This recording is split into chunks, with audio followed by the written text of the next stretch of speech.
On va démarrer alors. Le thème d'aujourd'hui, désobéir au travail. Alors ça faisait plusieurs fois qu'on demandait un petit peu aux gens à la fin des débats les thèmes qu'ils auraient aimé aborder. Et le travail, c'est quelque chose qui revenait souvent. D'ailleurs, Mimi, je crois que c'est un thème que tu avais demandé pour le mettre un peu plus en pratique, dans une optique plus de lutte et adapté au contexte actuel. C'est vrai que la désobéissance et travail tombe à pic. Elle est tombée à pic il y a 2 semaines avec Alex qui, tout à la fin du débat sur la prise du pouvoir, a commencé à parler de désobéissance et notamment de désobéissance au travail.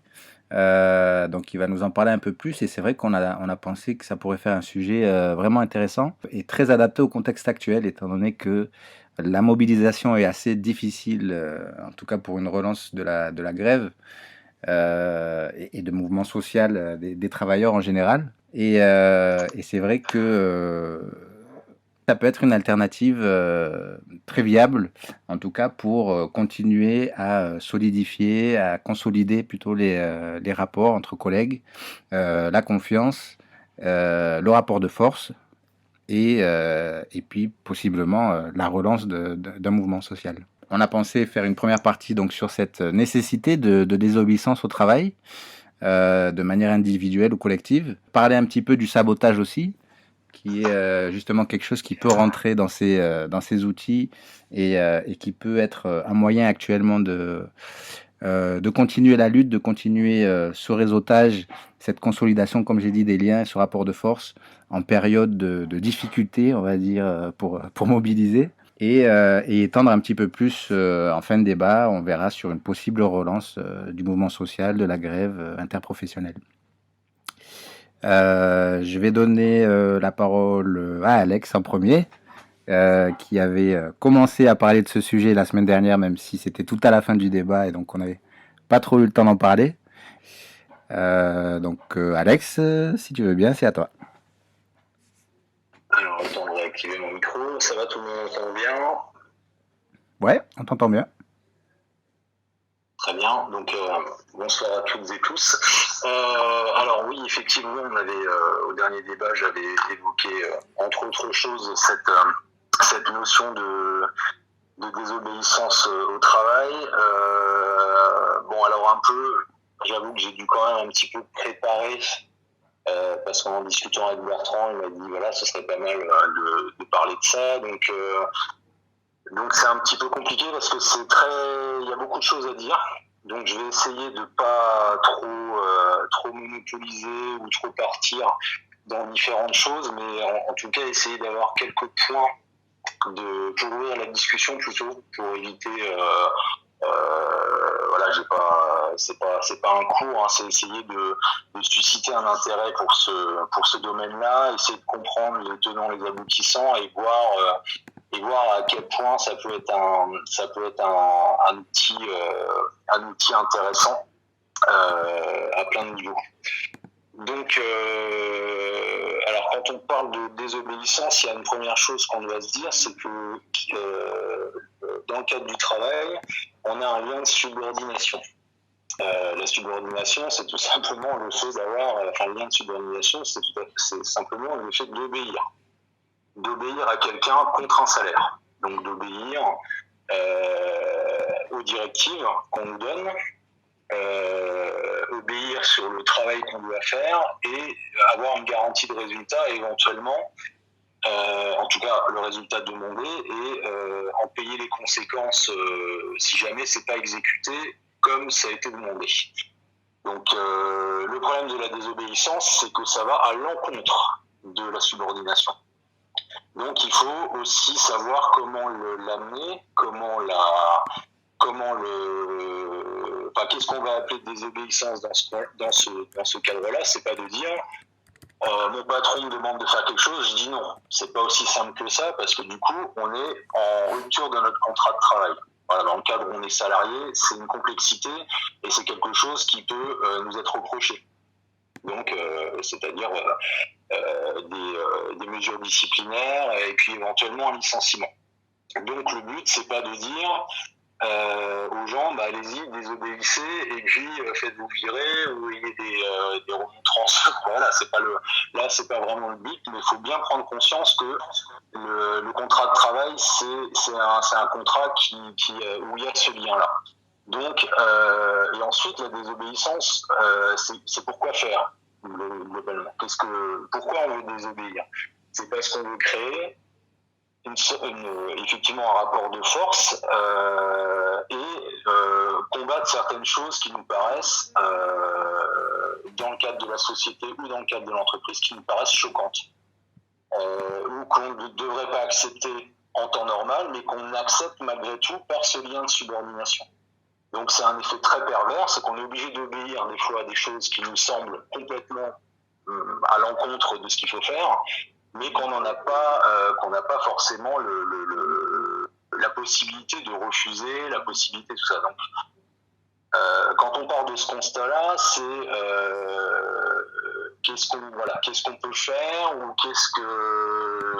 qu'est-ce qu'on doit combattre. Alors, là, je vais parler un peu de choses qui, moi, me semblent importantes, mais où tout le monde sera peut-être pas d'accord avec ce que je vais dire. Donc là, c'est pas du tout. Là, c'est un peu un point où je vais aller sur un terrain qui, moi, m'intéresse. C'est de combattre, en fait, toutes les formes de domination et de discrimination. Donc ça vaut pour la société, mais ça vaut pour le cadre de l'entreprise. C'est-à-dire qu'on peut très bien accepter, comment dirais-je, de pouvoir être lié à un employeur parce qu'on n'en a pas le choix, en tout cas dans le cadre de la société actuelle, dans une société capitaliste où les moyens de production sont la propriété de quelques-uns et pas des salariés eux-mêmes. Dans ce cadre-là, où on n'est pas décisionnaire, où en fait on est simplement exécutant, c'est le combat des dominations et des discriminations permet déjà au sein de l'entreprise de redistribuer un petit peu les cartes. Et alors pour être un peu plus concret, j'avais donné un exemple qui était simple, c'est de refuser de faire une tâche ou d'aller imposer quelque chose à quelqu'un qu'on trouve choquant et pas forcément sur le domaine de la moralité, mais qui nous paraît pas normal. Donc ça peut être, par exemple, j'avais donné c'était dans le dernier compte rendu, j'avais donné l'exemple d'un chef d'équipe qui serait convoqué par son employeur pour dire qu'il doit aller mettre la pression sur un de ses salariés parce que il fait pas bien, de son point de vue, il fait pas bien son travail. Donc on va demander à un salarié de lui mettre la pression. Alors la personne qui est dans cette configuration-là, qu'est-ce qu'elle fait? Est-ce qu'elle exécute cet ordre, ou alors elle a le choix de ne pas l'exécuter? Surtout si il pense que c'est pas du tout avéré, c'est-à-dire que la personne elle fait bien son travail ou qu'elle a peut-être des difficultés, mais que ces difficultés ne demandent pas à ce que la réprimande. Ou en tout cas, le fait de la réprimander, c'est pas la solution, quoi. Excuse-moi, Mimi, est-ce que tu peux couper ton micro parce que je m'entends en écho.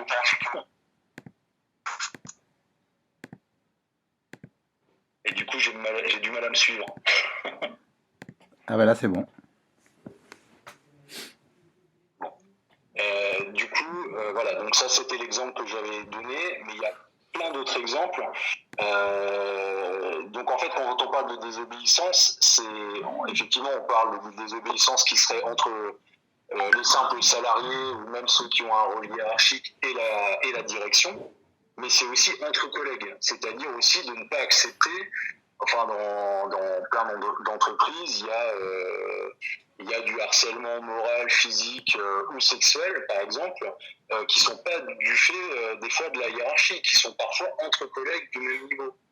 Et quand les gens ne se révoltent pas face à des choses qu'ils voient passer, ça pose un problème. C'est-à-dire que si des gens qui sont au courant ne le savent pas, ne font rien, ça pose quand même un sacré problème, c'est-à-dire que les gens sont isolés et ont des pressions même de leurs propres collègues, alors qu'il n'y a pas de lien de subordination. Donc il y a aussi cette réflexion-là qu'il faut avoir, c'est de dire, est-ce que dans le cadre de ton travail, est-ce que les rapports entre les gens, est-ce que le rapport au travail, est-ce que les choses sont saines, ça se passe bien, ça se passe pas bien, pourquoi, enfin se poser absolument ce genre de questions.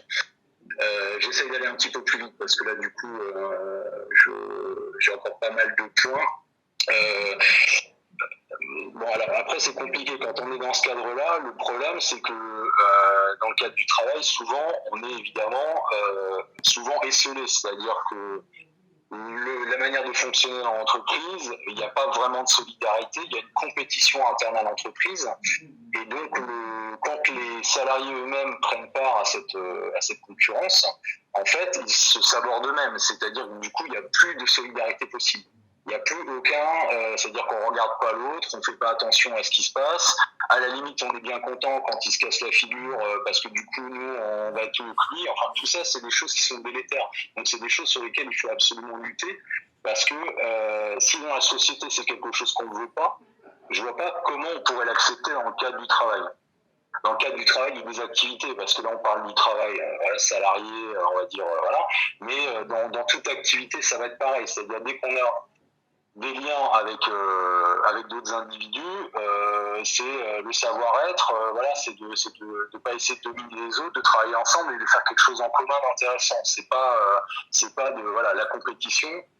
Pour moi, elle pose de toute façon un problème, quoi, que ça soit au travail ou dans d'autres domaines, mais là particulièrement. Donc là, faut essayer de faire tomber ça. Et il y a un autre aussi sentiment qui est aussi au-delà de la compétition, qui est le sentiment de peur, auquel il faut absolument lutter aussi. C'est-à-dire de soi-même ne pas forcément avoir peur, de discuter avec ses collègues, de s'intéresser à leurs problèmes de travail, de voir un peu quelles sont leurs difficultés, voilà. Et ça crée en fait un autre lien entre collègues que la compétition. Et après, on peut aller effectivement plus loin, mais tout ça, ça demande aussi qu'il y ait du dialogue entre les gens. Et c'est ça aussi qu'on a perdu dans les entreprises. C'est que les gens se parlent plus, puisque voilà, les gens sont séparés, sont dans des services différents, ne se voient plus hors du cadre du travail, ce qui n'était pas forcément le cas il y a 50, 60 ans, où justement il y avait une solidarité beaucoup plus grande entre les travailleurs et travailleuses, parce qu'il y avait une certaine solidarité naturelle et de l'entraide qui était beaucoup plus présente. Et là, on le voit. Le monde du travail, c'est devenu vraiment quelque chose de complètement différent. C'est-à-dire que la solidarité, l'entraide, tout ça, ça n'existe plus. Faire attention à l'autre, ça n'existe plus. Aider les autres, c'est presque un gros mot, quoi. C'est, du coup, on va pas chercher à débloquer le collègue de sa situation, on va pas chercher à l'aider s'il a une difficulté dans le cadre de son travail, même techniquement, je veux dire, même voilà, parce que du coup nous on sait, donc on va avoir un avantage sur lui. Donc c'est ce côté compétition, ce côté hiérarchie qui en fait, même au niveau des savoirs, qui en fait casse tout, quoi, qui casse en fait le fait que déjà l'entreprise et l'activité fonctionne bien, parce qu'en fait quand tu tires dans les pattes ça peut pas bien fonctionner, et en fait et ça permet pas non plus de résoudre les problèmes qui sont liés ou aux abus de pouvoir de la direction ou à différentes problématiques dans le travail qui pourraient être en fait commun à tous les gens qui y travaillent, mais en fait qui n'osent pas en parler entre eux. Donc ça aussi, c'est quelque chose d'assez important. Et aussi, dans la désobéissance, c'était aussi l'idée de refuser de subir ou d'affliger certaines choses. Donc j'ai donné l'exemple effectivement du chef d'équipe qui refuserait d'engueuler quelqu'un pour une bonne raison. Mais qu'est-ce qu'on fait de ça? C'est-à-dire refuser de subir ou d'affliger des brimades, des engueulades, ou même des mauvaises conditions de travail, ou carrément de la mise en danger. C'est-à-dire un ordre qui vient de la direction dit tu envoies machin sur l'échelle avec son outil et puis je m'en fous parce qu'il faut que ça soit vite fait. De refuser ça, c'est pas forcément quelque chose de facile, et surtout s'il n'y a pas de solidarité entre les gens, effectivement, ça peut pas fonctionner.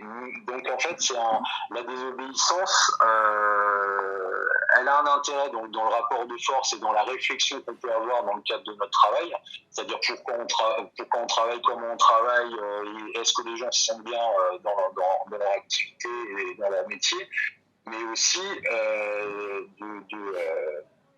comment dirais-je je me suis perdu, et puis ensuite de pouvoir construire quelque chose d'autre, même au sein de l'entreprise, comme on le veut dans le cadre de la société.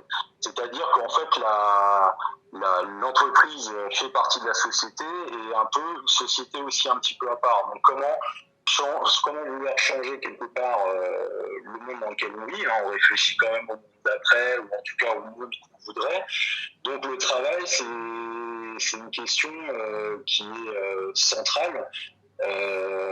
Pour beaucoup de gens, pas forcément, parce qu'après on pourrait aussi remettre en cause l'idée même du travail. Donc ça pourrait venir dans un second temps, hein. J'en parlerai peut-être après sur le rapport de force entre collègues. Donc voilà, je vais m'arrêter un peu là parce que voilà, c'est déjà un petit peu long et je préférerais plutôt qu'il y ait des échanges qui se créent autour des quelques points que j'ai abordés. Très bien, alors là on n'a pas de prise de parole, on a Mimi qui nous dit qui nous parle du nouveau management depuis 20 ans qui casse le collectif. Et donc pour réagir à ce que tu disais, qui disait cela suppose de bien connaître ses droits pour pouvoir les faire respecter. Sinon, c'est quelque chose que j'aborderai aussi dans la deuxième partie. Justement, de bien connaître ses droits, c'est intéressant qu'elle dise parce que oui, effectivement, trop peu de gens connaissent leurs droits et il y a des choses à faire par rapport à ça. Ça, c'est clair. Ouais, moi j'ai l'impression qu'on peut se retrouver rapidement dans une situation assez désespérante quand on travaille déjà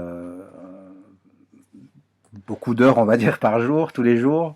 Non, en se levant très tôt, souvent de nuit, avec beaucoup de trajets, et revenir souvent de nuit avec beaucoup de trajets et assez épuisé pour pouvoir profiter de ses proches ou de ses passions ou penser même à construire un mouvement et du militantisme en dehors de sa vie de travail.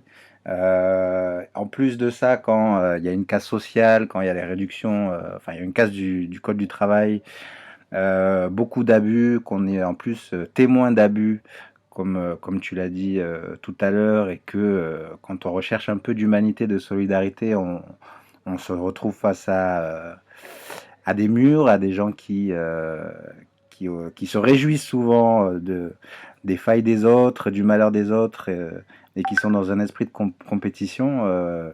Ça peut être assez effectivement déprimant. Enfin, et j'ai l'impression que cette manière de désobéir, c'est une manière aussi de rester humain, j'ai l'impression. C'est une manière de conserver un peu sa dignité, de savoir dire non, et c'est une manière aussi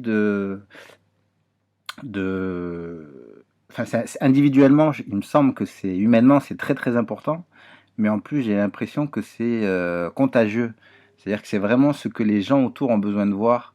Euh, et en dehors du travail, c'est la même chose. Quand on est victime d'abus policiers, par exemple, dans la rue, et que les gens, au lieu de réagir, préfèrent être juste spectateurs, filmer, par exemple, ou simplement s'en aller. Euh, Souvent, on a on a un devoir de désobéissance et de réaction pour la victime, bien sûr, pour soi-même, pour rester aussi digne et maître de la situation, mais en plus pour montrer l'exemple, puisque je pense que cette désobéissance peut vraiment être contagieuse. Voilà, c'est ce que j'avais à dire. Donc je disais, ouais, je suis assez d'accord sur le constat de une espèce de division qu'ils ont réussi, les patrons, à faire avec les travailleurs depuis pas mal d'années. On a aussi une grande méconnaissance. Moi, je vois autour de moi les gens que je peux voir accompagner, avec qui discuter, une très grande méconnaissance de leurs droits. Et là, je crois que le travail essentiel à faire, comme ça a été fait sur la répression, connaître ses droits face aux flics, là, il va falloir autre. pour expliquer les droits face à la répression patronale. On en est là aujourd'hui.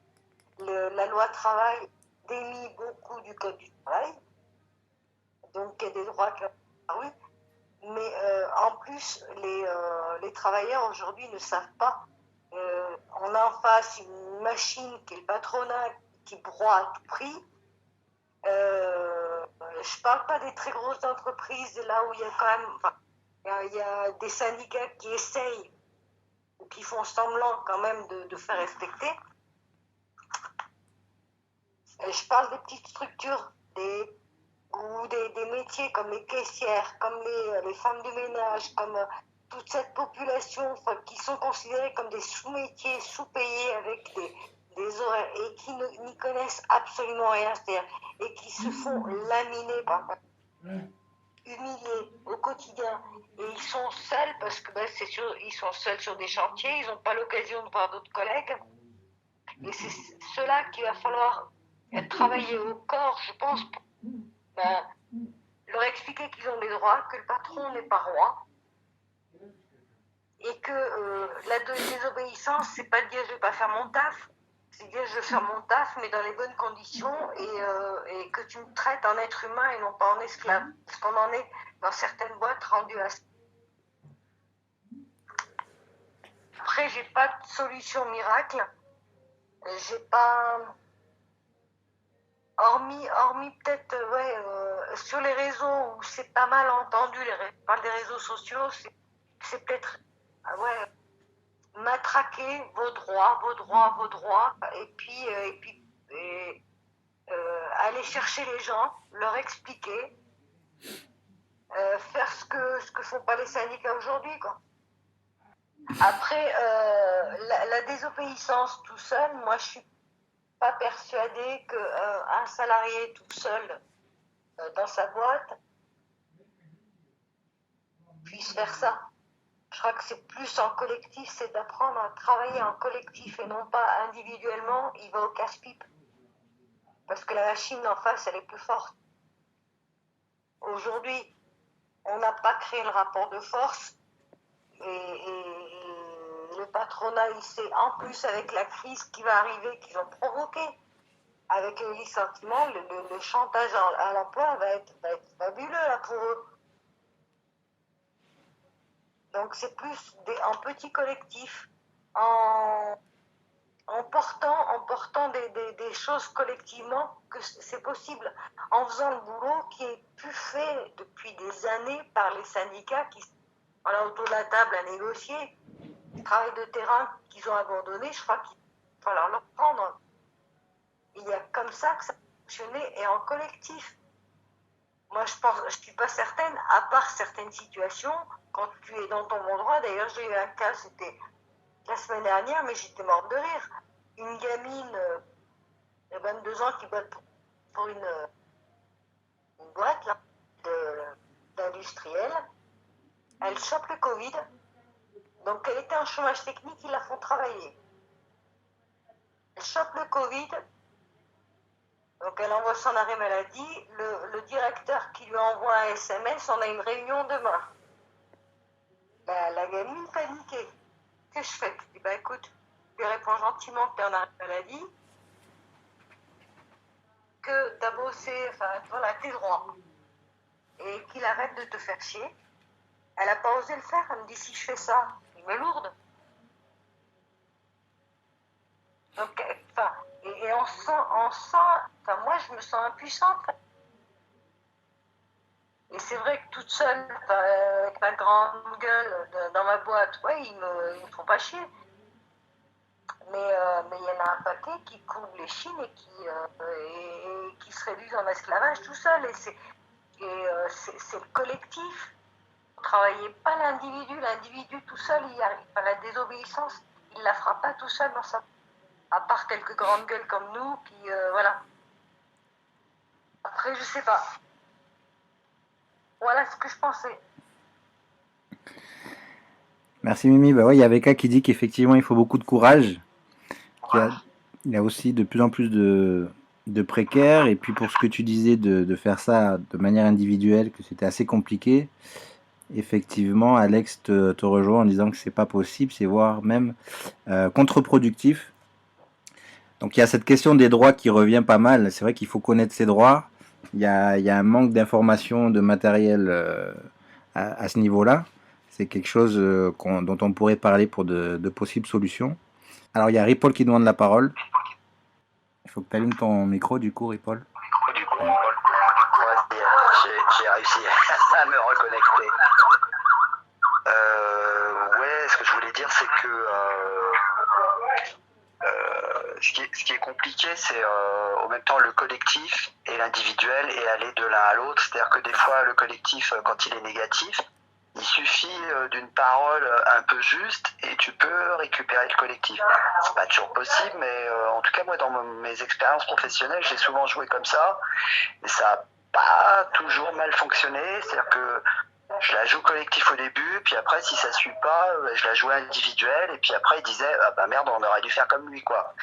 Et après, bon, bah, c'est vrai que il n'y a pas que le droit, l'effet de groupe, ça y fait beaucoup. C'est-à-dire qu'il y a des expériences au niveau psychologique où, voilà, si tu as 50 mecs qui donnent la mauvaise réponse, bah, toi, tu vas avoir envie de donner la mauvaise réponse pour être dans le collectif.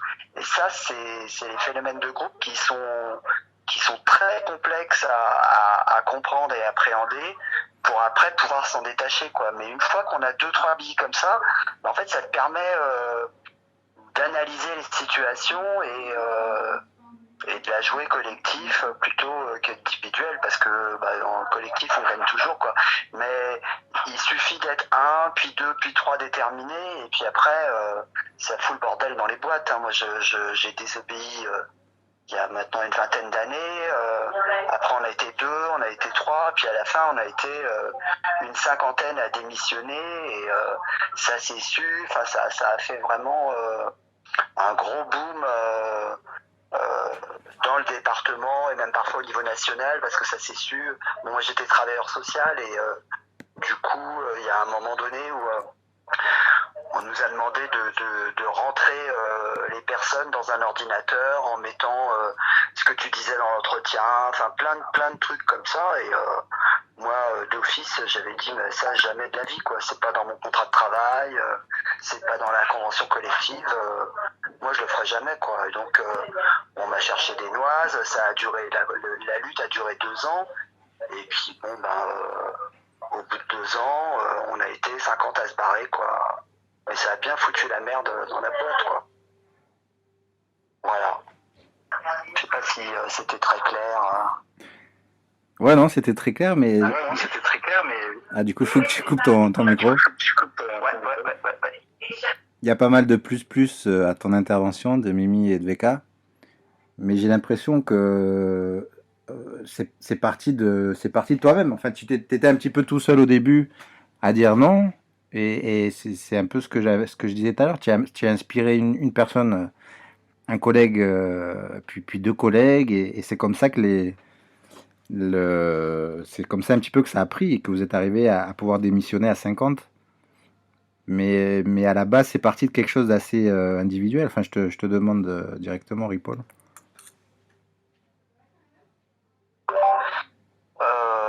Ouais, enfin, je pense qu'on était plusieurs à rester un peu dans l'ombre, et puis soudain, ça s'est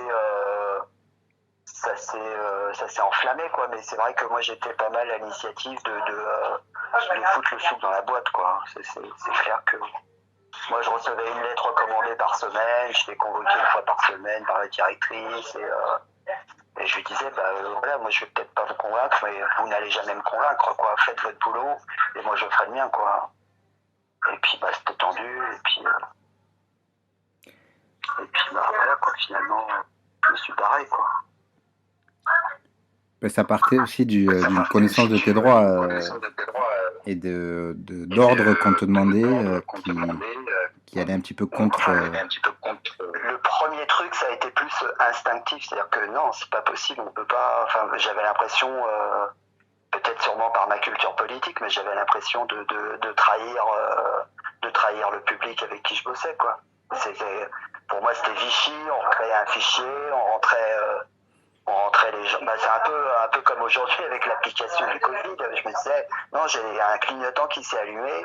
Et je dis, mais ça, c'est pas possible, quoi. Ça, je peux pas rentrer là-dedans, quoi. C'était d'abord mon éthique personnelle. Après, ouais, au niveau du droit, j'ai creusé. Mais ils sont très malins parce qu'ils te font passer les trucs et puis ils t'inventent des outils, ils te changent les trucs et c'est compliqué de résister parce que c'est toujours bien amené. Il y a le chef, il y a le mec au-dessus, il y a toute une stratégie pour te faire accepter. C'est l'expérience de Milgram, hein, où on te dit allez appuyez sur le bouton, mais je vous dis que c'est bon alors que le mec il est de l'autre côté, il crie et j'arrive à lui envoyer une puissance électrique mortelle, quoi. Voilà. Enfin, je crois que d'abord c'est plus ma culture politique qui m'a toujours protégé, quoi. Après, le droit du travail, ça sert. Mais ils sont très malins, ils te font passer les trucs, ils se renseignent et c'est comme ça qu'ils changent les trucs. Ils inventent des nouveaux process, il faut faire des tableaux Excel, il faut rentrer des statistiques, et puis bah plus ça va et plus t'es noyé dans le boulot et tu sais même pas pourquoi tu fais ça, mais tu le fais, quoi. Enfin, c'est bullshit jobs. Voilà, je coupe mon micro. Merci. On a Fab Flemme qui nous a écrit un petit texte qui est infirmière libérale. Et du coup, je sais pas si tu veux t'exprimer, Fab Flemme, mais ça serait intéressant d'entendre ça parce que ça suit un petit peu cette idée non, de dire non à des choses qui vont contre nos principes. Et là, par rapport justement à cette crise du Covid, notamment les soins faits aux patients de plus de 90 ans, plutôt les non-soins, c'est quelque chose qui serait intéressant d'écouter. Je ne sais pas si à titre personnel ou est-ce que tu as vu des comportements de désobéissance durant toute cette crise au sein des hôpitaux. Ça serait intéressant de t'écouter là-dessus. Je ne sais pas si tu veux t'exprimer. Oui, je veux bien, bonsoir. Bonsoir. En fait, alors des actes de désobéissance en milieu hospitalier, moi comme j'y travaille pas, j'en ai pas vu et on ne m'en a pas rapporté dans les amis que j'ai qui sont à l'hôpital. Par contre, ce que je peux dire, c'est que les personnes qui travaillent dans les hôpitaux, mais c'est juste impensable, quoi, impensable. Là, j'ai été voir des collègues dernièrement. Ils ont rouvert leur unité parce qu'elle avait été fermée pour dispatcher des infirmières dans d'autres services, pour justement laisser un service fermé au cas où il y aurait le Covid et qu'ils puissent accueillir des patients d'un autre hôpital qui, lui, prendrait en charge des Covid et donc muter ces patients dans l'hôpital où elles travaillent. Et donc du coup elles ont réintégré leur service et les patients, ils leur ont fabriqué des masques avec des champs opératoires et des élastiques. Et du coup en parallèle de ça, tu vas dans les supermarchés, t'as des masques à 50 balles les 50, quoi. Tu crois rêver, quoi. Voilà, je suis révoltée et en fait le problème c'est que j'en arrive à me dire que je sais pas, en fait j'ai l'impression de tourner en rond parce que j'ai comme l'impression d'être dans un rond-point et à chaque fois que je veux sortir du rond-point, en fait, pour trouver une issue de secours, il y a un sens interdit. Ah bah non, on peut pas passer par là, c'est mort. Ah bah non, là non plus. Et je sais plus quoi faire, quoi. Je sais plus par quel bout prendre le problème. Bon, on en revient un peu à cette situation. Merci de ton témoignage. On en revient un peu à cette situation de désespoir, un peu face à des situations qui paraissent complètement fermées. Il y a Mimi qui dit que les masques sont devenus un business, le capitalisme est opportuniste. Et il y a VK qui veut prendre la parole, je crois. VK ? C'est pour rebondir sur le témoignage de Fab, là, les infirmières. Moi, je travaille avec personnes qui sont formatrices dans les écoles d'infirmières. Et là, dernièrement, il s'est quand même passé des choses assez terribles, comme de devoir voir leurs étudiants envoyés de première année qui ont commencé la formation en septembre, qui ont été... donc c'est des cadres de santé qui sont dans l'Oise, en plein dans le milieu du feu. Des étudiants qui ont été envoyés pour nettoyer les salles, qui ont vu beaucoup de patients arriver dans des très sales états, etc. Là, on leur demande complètement fou en tant que formateur. Des évaluations vont avoir lieu par des psychologues parce qu'on veut mêler suivi psychologique de ces étudiants et en même temps évaluation. Donc c'est des psychologues qui vont lire les travaux travaux de rapport de stage et qui vont noter, c'est des trucs un peu fous. Et puis elle me raconte tous les jours des choses complètement dingues, de mise en concurrence exactement comme dans les entreprises, c'est-à-dire dans les services on n'est plus en collaboration, en coopération, on est complètement chacun pour soi parce que y a une enveloppe dont dispose du service, le cadre de santé, et l'enveloppe, il décide comme il veut de la distribuer. Le système qu'on dénonce dans les entreprises envahit l'hôpital des témoignages que je peux recueillir. Mmh. Pareil, il y a par exemple là, on les a donc personnes qui sont dans des IFSI différents, écoles infirmières. On leur a demandé, on a voulu leur retirer la prime qu'ils ont pour l'enseignement, j'ai bien compris, qu'ils ont pour l'enseignement parce que l'école infirmière a été fermée. Alors qu'en fait, ils ont continué à suivre leurs étudiants et à enseigner à domicile. En plus, certaines ont été quand même envoyées dans les services, dont une en réanimation. Et ils ont des syndicats qui sont forts et qui se sont soulevés et qui ont obtenu l'annulation de cette mesure. Tandis que dans l'autre hôpital, personne ne s'est soulevé et ils vont avoir une prime de sucré, quoi. Merci Veka. Pas de prise de parole. Du coup, je vais en revenir à Alex qui disait effectivement que c'était, pas qu'Alex, c'est quelque chose qui est assez revenu, individuellement c'était assez compliqué. Comment créer cette conscience collective et cette confiance aussi collective, parce qu'il faut quand même avoir confiance. C'est un espèce de filet de sécurité des fois de se lancer dans de la désobéissance sans savoir comment les collègues vont suivre, ou si les collègues vont suivre. Comment recréer cette confiance et cette union, on va dire, entre collègues au travail, et donc un possible rapport de force au sein du lieu de travail.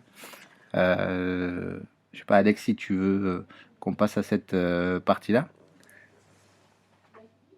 On peut, tout à fait. Oui, alors c'est une question très très intéressante parce que c'est presque par là qu'on aurait presque dû commencer, puisque la désobéissance dont on essaye de parler, évidemment, elle peut pas se faire tout seul, même si effectivement il y a des contre-exemples, comme c'était Ripoll, je crois, qui parlait de ça, qu'effectivement il a peut-être pas tout seul, mais en tout cas lui, sans forcément se coordonner avec d'autres, a commencé à désobéir, ou en tout cas à refuser des choses qui lui paraissaient, dans le cadre de son métier, pas normal, ou contraire, ou justement qui faisait pas du tout partie du cadre de son travail. C'était pas, son travail, c'était pas ça. Donc, et après il s'est créé effectivement quelque chose Donc ça peut être effectivement un exemple. Mais c'est surtout la grande question, c'est la nécessité de s'organiser. Ça, c'est vraiment le point le plus important. On peut pas créer un rapport de force, on peut pas connaître nos droits, on peut pas être solidaire, on peut pas avoir de l'entraide et du dialogue s'il n'y a pas un minimum de coordination et d'organisation. Ça c'est hyper important. Donc comme on le fait un peu aujourd'hui, c'est déjà au moins avoir une forme de dialogue avec ses collègues. Et effectivement, le monde du travail ne nous le permet pas. Parce que si on va prendre le cas effectivement des entreprises qui sont quand même la majorité, qui sont les TPE, souvent il n'y a pas de syndicat, il n'y a pas vraiment de cadre d'organisation du côté des salariés. Et donc c'est un peu chacun est lancé dans le monde du travail comme ça, individuellement, avec plus ou moins des bons rapports avec ses collègues, plus ou moins des bons rapports avec sa hiérarchie. Et puis voilà, c'est tout le monde, c'est chacun sa merde et on avance comme ça. Donc ça effectivement, si on veut pouvoir désobéir ou pouvoir créer un rapport de force ou pouvoir changer des choses dans le cadre du travail, il n'y a pas que la loi, effectivement, il n'y a pas que les décisions des entreprises, il y a aussi ce que nous on peut amener en tant que travailleurs, ce que nous on peut, notre manière de réfléchir, notre manière d'aborder les choses, mais ça demande de se voir, de se rencontrer. Donc dans le cadre du travail, dans la réglementation, on a effectivement le droit de s'organiser en tant que salarié. Et ça passe exclusivement par les syndicats.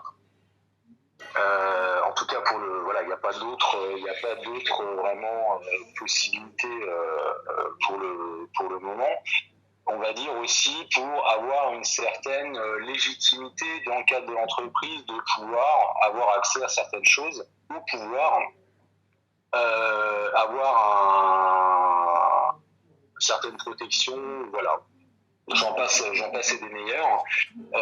Mais force est de constater que le taux de syndicalisation en France, c'est 8%. Bon. Donc, le problème, c'est qu'il y a 8% des salariés qui sont syndiqués dans un syndicat. Je ne sais plus qui c'est qui évoquait ça. Je crois que c'était par texte, ou je ne sais plus non, ou c'était peut-être Fab qui parlait des grandes entreprises. Je ne sais plus qui c'est qui parlait de ça. Donc effectivement, dans les grandes entreprises, il peut y avoir des syndicats qui effectivement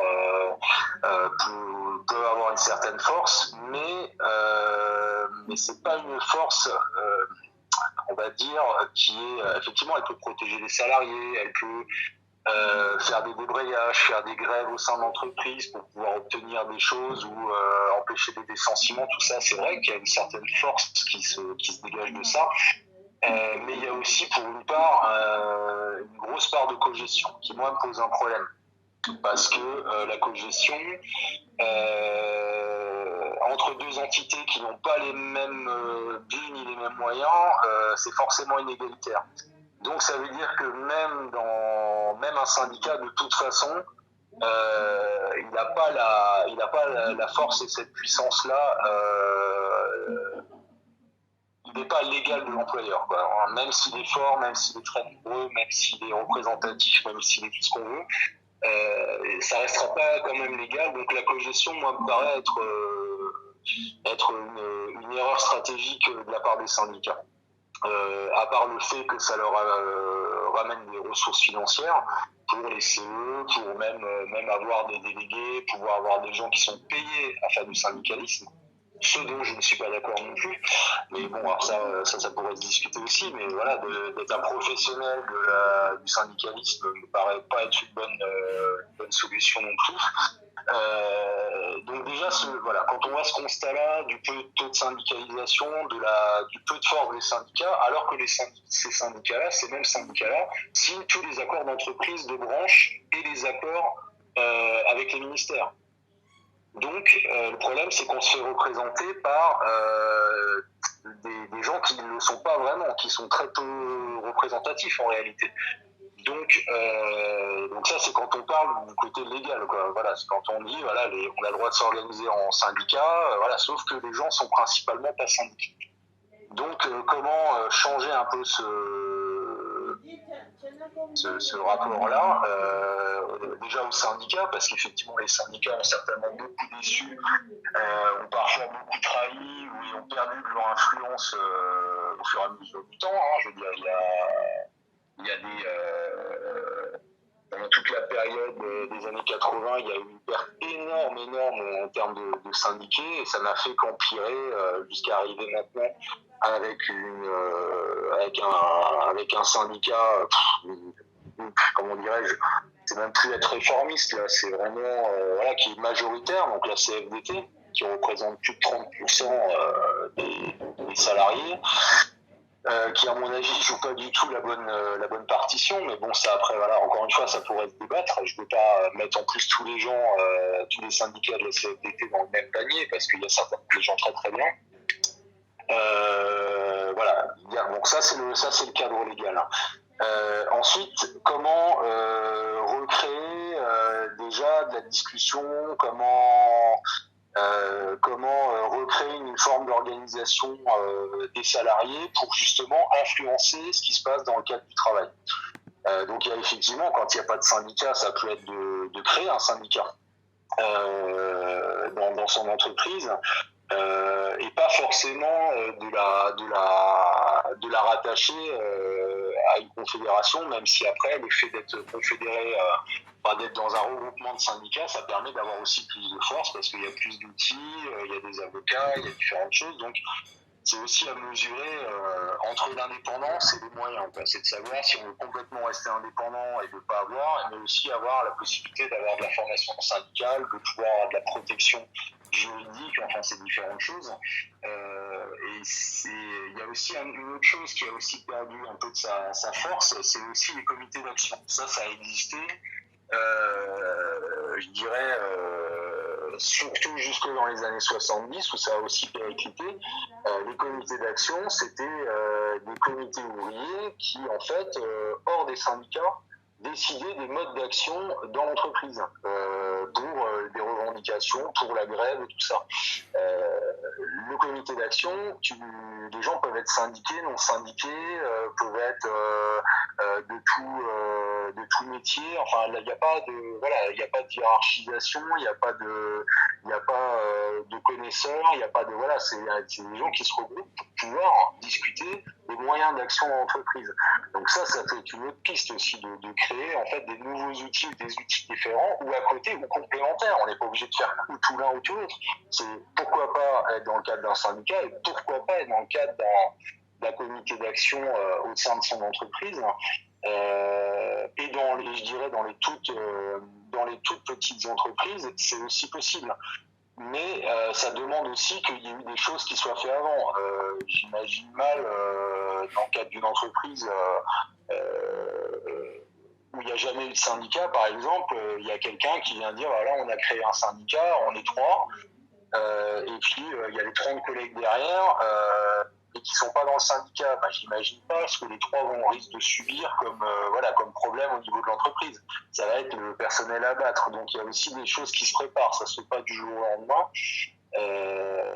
Donc il faut aussi qu'il y ait avant en fait une impulsion, qu'il y ait des choses qui se créent, des discussions qui se mettent en place pour pouvoir se dire voilà, notre but c'est de s'organiser, de se coordonner, d'être d'accord, d'être solidaire. Donc s'il n'y a pas de discussion, s'il n'y a pas de mise au point de stratégie ou de moyens, c'est sûr que individuellement, ce que j'avais à dire, voilà, individuellement, la désobéissance ou au contraire la contre-attaque, c'est-à-dire vraiment d'arriver à obtenir des choses ou une transformation du cadre du travail ou des améliorations du cadre du travail ou de ce qu'on veut, ça fait quand même 30 ans, voire un peu plus, que en fait le champ syndical et le champ de la protection des travailleurs n'a fait que perdre de droits. On n'en a plus gagné depuis très très très longtemps. Donc en fait, c'est aussi de refaire marcher une machine pour regagner et contrer en fait le tout-puissant, ce qu'on parlait, hein, le patronat qui est tout-puissant, qui fait ce qu'il veut avec l'État, avec l'aide de l'État. C'est les partenaires sociaux, c'est même pas les syndicats et le patronat, c'est plutôt le patronat et l'État qui en même temps s'arrangent pour les règles, comment on va créer les nouvelles règles pour libéraliser un peu plus, pour séparer les gens un peu plus, pour les payer toujours un petit peu moins, pour leur faire peur avec le chômage. Enfin tout ça, toutes ces choses-là, il y a moyen de les contrer, mais il faut commencer déjà à se dire on s'organise, on discute, on s'organise et on essaie de créer un rapport de force. Qu'on a complètement perdu cette logique-là depuis là, ça s'est largement perdu et je pense que c'est déjà un moyen de reprendre ça. Je vais m'arrêter là pour laisser un peu la place à la discussion. J'avais d'autres points que j'aimerais bien aborder, mais je préfère plutôt que je coupe là et que je réintervienne éventuellement après pour d'autres points et que ça laisse place à la discussion. Très bien, mais pour l'instant on n'a pas de prise de parole. Il y a Fab Flemme qui dit que la théorie des 3% n'a jamais été vérifiée. Et sinon, je ne sais pas si quelqu'un veut réagir à tout ce qui a été dit. Il y a pas mal de choses qui ont été dites, notamment le fait de créer une force syndicale, hein, puisqu'il y a quand même un constat qui est assez critique. 8% de travailleurs syndiqués, c'est assez déplorable et ça éclaire pas mal sur nos échecs et sur la situation de nos mouvements militants depuis quelques années. Et puis il y a cette idée aussi de comité d'action qui est super intéressante, c'est-à-dire sans passer forcément par le syndicat, récupérer la force d'action. Il me semble que ça passe aussi par un aspect démocratique, hein. Alors tu nous en diras sûrement plus vu que tu es à la CNT qui a pour principe d'être autogéré, donc de mettre la question démocratique vraiment au centre du syndicalisme, il me semble. Même si tu pourras nous en dire plus. Mais effectivement, il y a une parole à récupérer pour élaborer des stratégies et notamment des actions. Oui. Alors, et du coup, les autres, enfin, il y avait différents points, mais pour en venir, j'essaierai de, si je parle pas de ce que tu as dit tout à l'heure par rapport au fonctionnement démocratique, j'y viendrai, ou quoi que ça peut être, oui, parce que tu parlais un peu des comités d'action et effectivement des formes de syndicalisme où la démocratie et la façon de fonctionner horizontale et la manière de fonctionner tout simplement. Bon, je vais peut-être attaquer là-dessus parce que ça c'est vrai que c'est quand même un point très très important parce que c'est aussi pour ça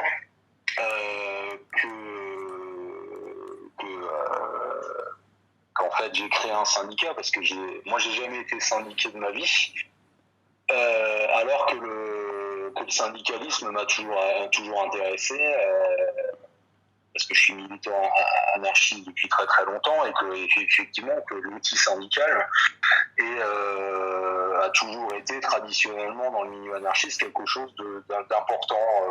On ne vote pas aux élections, on se présente pas, on n'a pas envie de participer à des pouvoirs ou à quelque chose qui soit pas une société libertaire où tout le monde a le droit de parler. Donc voilà, dans le cadre de la République, évidemment, ça ne nous intéresse pas. Par contre, le syndicalisme a toujours été un outil de lutte au sein de la société, parce que l'entreprise fait quand même partie de la société. Hein. Elle n'est pas complètement extérieure, même si elle a un mode de fonctionnement assez particulier et souvent effectivement antidémocratique. Quand on a eu l'idée ça faisait déjà longtemps que ça me trottait fidèlement dans la tête. Et après, c'est aussi les rencontres, le fait de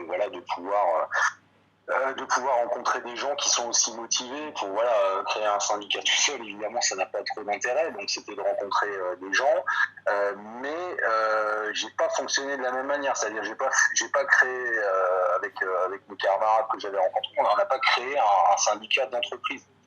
On n'a pas créé un syndicat de branche, on a créé un syndicat interprofessionnel, qui est, à part la CNT, il n'y a aucun syndicat qui qui existent de manière interprofessionnelle. Et ça, moi, c'était quelque chose de très très important pour plusieurs raisons. Déjà parce que c'est un bon moyen de lutter contre le corporatisme, c'est-à-dire je lutte, mais je lutte que pour ma chapelle, que pour mon petit truc. Je lutte que pour mon métier, ma branche, tout ça. Le reste, ça m'intéresse pas. Le reste des gens, c'est pas mon combat. Moi, je suis dans telle convention collective, je suis dans tel machin, tel métier. Donc moi, ce qui m'intéresse, c'est mes droits, mon salaire, mon truc. Voilà, les autres, ça m'intéresse pas. Et moi, il me semble que déjà ça, c'est déjà une forme déjà de séparer et de hiérarchiser les gens et de les isoler. Et ça, c'est quelque chose que j'ai jamais voulu. Et c'est pour ça que j'ai jamais été dans d'autres syndicats, parce que au-delà du fait de ce corporatisme et il y a aussi le mode de fonctionnement. Et dans aucun syndicat, j'ai travaillé souvent avec eux, pour d'autres, pour des collectifs, pour plein de choses. Donc je connais quand même le mode de fonctionnement des syndicats. C'est très très hiérarchisé, très très autoritaire. Je veux dire, c'est vraiment tout sauf de la démocratie. Ça fonctionne comme fonctionne notre société actuellement. Il y a des chefs, il y a des décideurs, il y a des gens qui sont là pour exécuter les ordres. Et même si tu as le droit quand même de pouvoir dire quelque chose, tu le dis, tu as le droit de le dire. Par contre, c'est jamais pris en compte. Si tu n'as pas l'influence, si tu n'as pas le soutien, si tu n'as pas tout ça, moi je suis désolé, j'ai pas envie d'être dans une forme d'organisation qui fonctionne comme ça, parce que si c'est pour que je m'oppose ou que j'amène quelque chose, mais que je ne suis pas écouté, à part être à faire valoir, je ne sers à rien, quoi. En fait, je peux pas avoir ma conception, je peux pas avoir et ma voix ne compte pas. Ce qui n'est effectivement pas le cas de la CNT, puisque c'est un fonctionnement qui est justement basé en fait sur les individus et ensuite sur la responsabilité collective. Mais c'est d'abord les individus. Il n'y a pas de hiérarchie dans le syndicat. Il y a des rôles, on va dire, techniques qui vont être un secrétaire, un trésorier. Il peut y avoir des commissions, des gens qui ont des savoir-faire et tout ça et qui vont plus être à même à amener des choses pour travailler dans le syndicat, qui vont plus être eux ils vont bien connaître les lois ou ils vont bien s'y intéresser, parce que bien sûr après nous on n'a pas de professionnels, donc on n'a pas non plus de gens qui sont payés à faire du syndicalisme, donc tout ça c'est des choses qu'on fait hors de nos heures de travail, sur notre temps personnel. Donc évidemment ça demande plus de temps, c'est un petit peu plus compliqué, on peut pas être toujours faire que ça, mais ça permet aussi soi-même du coup de bien connaître ses droits, et puis d'avoir une solidarité, parce que du coup dans le syndicat où je suis, il y a des gens qui viennent de tous les secteurs. Il y a des indépendants, parce que nous même les gens qui sont à leur compte mais qui n'ont pas de salariés sont acceptés dans notre syndicat. Il y a des maraîchers, il y a des des artistes, il y a des fonctionnaires, il y a des profs, il y a plein de types de métiers, donc on n'a pas tous la même réalité du travail. Par contre, on travaille en commun. On travaille ensemble, réfléchir ensemble, et quand il y a quelqu'un qui a un problème, même spécifique dans le cadre, dans le cadre de son travail, des choses spécifiques, tout le monde est au courant, tout le monde peut filer un coup de main, tout le monde peut aller essayer aussi de se renseigner. Et moi, je crois aussi que ça permet une certaine connaissance du monde du travail en général, et pas être juste en fait focalisé vraiment que sur soi-même et sur son métier. Je crois que ça c'est vraiment un truc important. Ça c'était un point. Là, pour parler un peu, on pourrait parler plus longuement de la CNT, mais c'est pas vraiment le sujet. Et voilà, pour vous dire, c'était le mode d'organisation et la façon dont ça fonctionne. C'est ça surtout qui est important. Donc ça, attends, parce que j'avais pris quelques notes.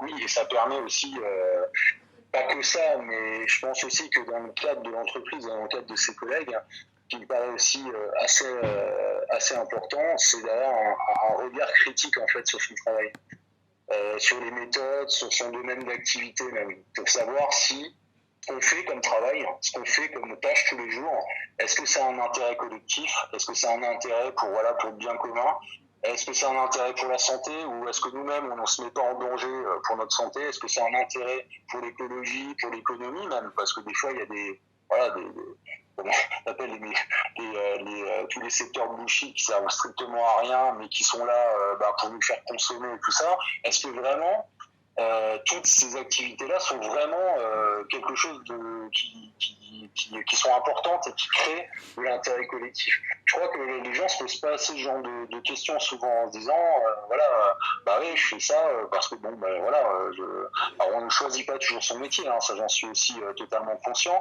mais je pense aussi que d'avoir ce regard critique, y compris quand on est organisé, ça permet de pouvoir réfléchir à ce que pourrait être notre travail ou notre entreprise, que fabrique notre entreprise, et remettre en cause les process et remettre en cause ce qu'on fabrique. Si les salariés étaient plus à même de critiquer la manière de travailler ou leur domaine d'activité, peut-être que ça changerait aussi d'une certaine manière la société. C'est-à-dire de qu'est-ce qu'on produit, pourquoi on le produit, à quel coût financier, écologique, humain et tout ça. Et là, on se poserait les bonnes questions. Et là peut-être aussi que c'est d'une certaine manière, par le travail, qu'on peut aussi changer des fois une partie de la société, de notre réalité au quotidien. Parce que on va être acteur en totalité. Et le dernier point, là je vais un petit peu vite, mais le dernier point qui me semble aussi intéressant, c'est si on veut reprendre en main en fait aussi notre vie personnelle, la vie de la société, c'est aussi comment est-ce qu'on peut remettre la main sur notre outil de travail, quoi. Comment est-ce que Bertrand parlait de l'autogestion, c'est exactement ça. Comment est-ce que dans le cadre d'une entreprise, on peut tout à fait se passer de son patron, des gens qui ont financé soi-disant l'outil de travail alors qu'ils l'ont pas financé. Hein. Ils ont donné des prêts à l'entreprise pendant que vous travaillez pour lui faire gagner de l'argent, et ensuite lui a remboursé ses emplois. C'est les gens qui lui ont donné de l'argent. Il n'a pas créé de richesse. Les seules personnes qui créent de la richesse, c'est les gens qui la fabriquent. C'est pas les gens qui ont trouvé de l'argent pour créer une société. Ça n'existe pas. Les seuls gens qui produisent, c'est les travailleurs. Donc ça aussi, quand les gens vont se rendre compte du pouvoir qu'ils ont par leur travail de faire des choses, de pas faire des choses, ou aussi que s'ils arrêtent de travailler, et là on en revient justement à l'idée de la grève, ou d'autres moyens de débrayer, il y a plein de choses à faire, quand les gens vont se rendre compte qu'ils ont ce pouvoir-là de dire si je ne fabrique plus rien, et on l'a vu avec le Covid en réalité, les gens sont plus allés bosser. Qu'est-ce qui s'est passé? C'est pas le CAC 40 qui a fait que tout d'un coup l'économie repart. Non, au contraire. Non seulement ça n'a rien fait, eux ils ont gardé leur fric de leur côté et ils n'en ont pas perdu, pendant que les salariés des entreprises, l'économie, ce qu'on appelle l'économie réelle, a complètement s'est effondré en 2 mois. En deux mois, on arrête quasiment de fabriquer, on arrête quasiment, on a encore consommé, mais on a baissé de, je crois, 30 et quelques % la consommation sur le mois d'avril.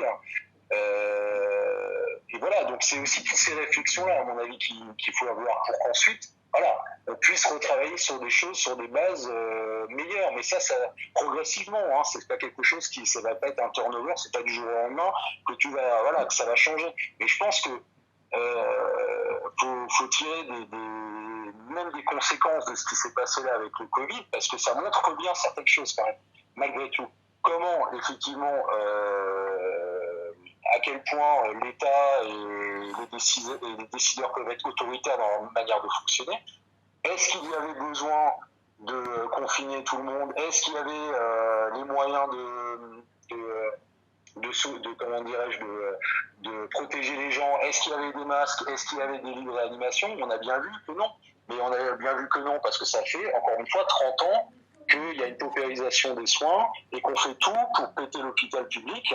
Et maintenant, on en paye, nous, les conséquences. C'est pas l'État, c'est pas c'est pas eux qui ont payé les conséquences, c'est nous, parce que nous on a été confinés, on est resté chez nous, on n'a pas travaillé, ou on a travaillé en télétravail, ou on a perdu notre emploi, ou que sais-je, et on va le perdre peut-être plus tard. Donc qu'est-ce qu'on fait pour changer ces choses-là?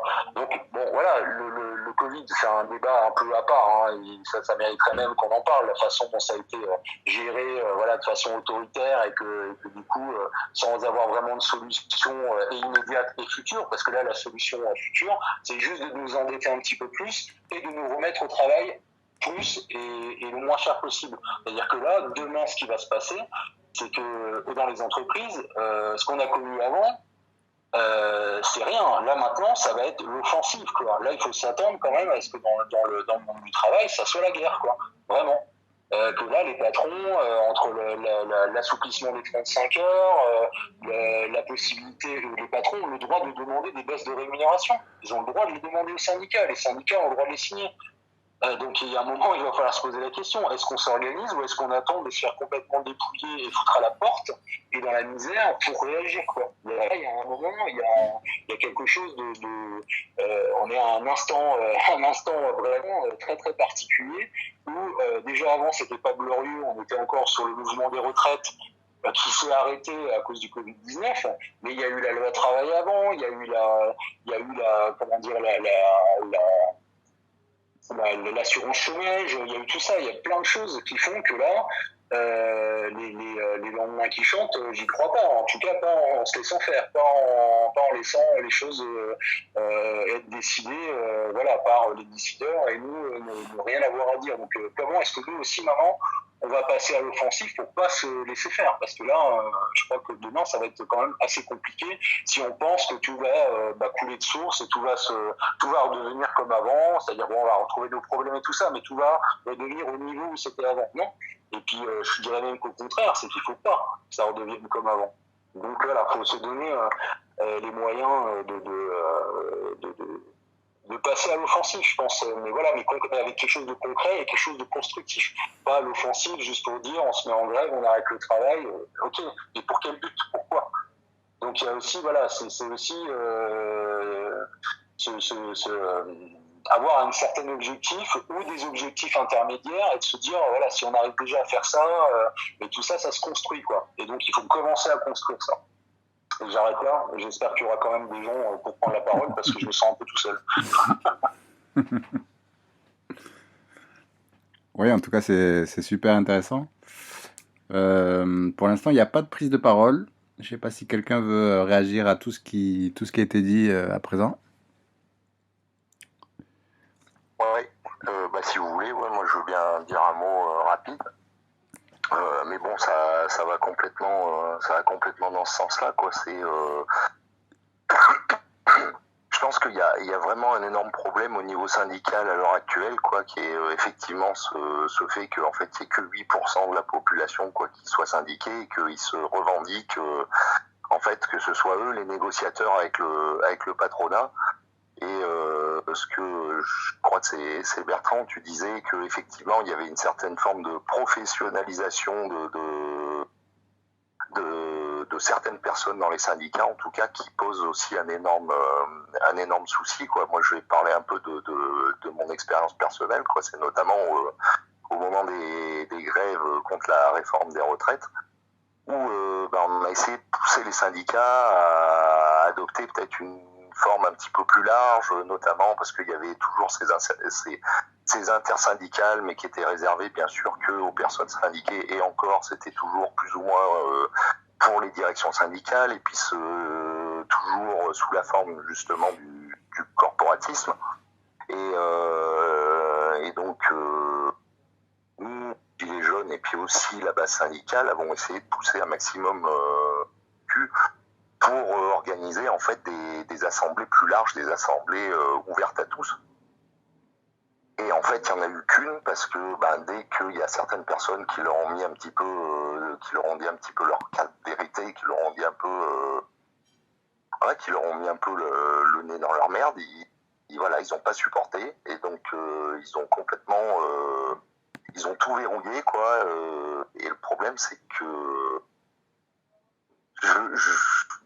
sincèrement, je sais pas comment résoudre ce souci, parce que je pense que c'est une grosse partie du problème, et effectivement, peut-être les comités d'action, ça pourrait être quelque chose d'envisageable, mais alors, comment les mettre en place, comment lancer le truc, c'est vrai que c'est compliqué, quoi, d'autant plus que ce que vous disiez, c'est vrai que dans la plupart des boîtes privées, il n'y a même pas de structure syndicale, il n'y a rien du tout, quoi.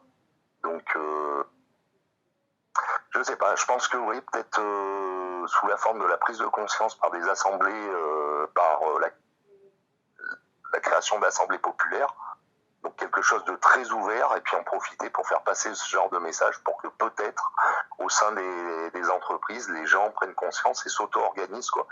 Et le gros souci, c'est que je pense que là, dans cette société, à l'heure actuelle, on sent que les gens bouillonnent, qu'ils se rendent compte que là, on se fait complètement baiser, mais il y a une forme d'apathie, une forme d'attente de quelque chose des gens. Les gens comprennent pas que s'ils se prennent pas un peu le cul en poignet et qu'ils sont pas acteurs, il se passera jamais rien, quoi. Et donc, je sais pas.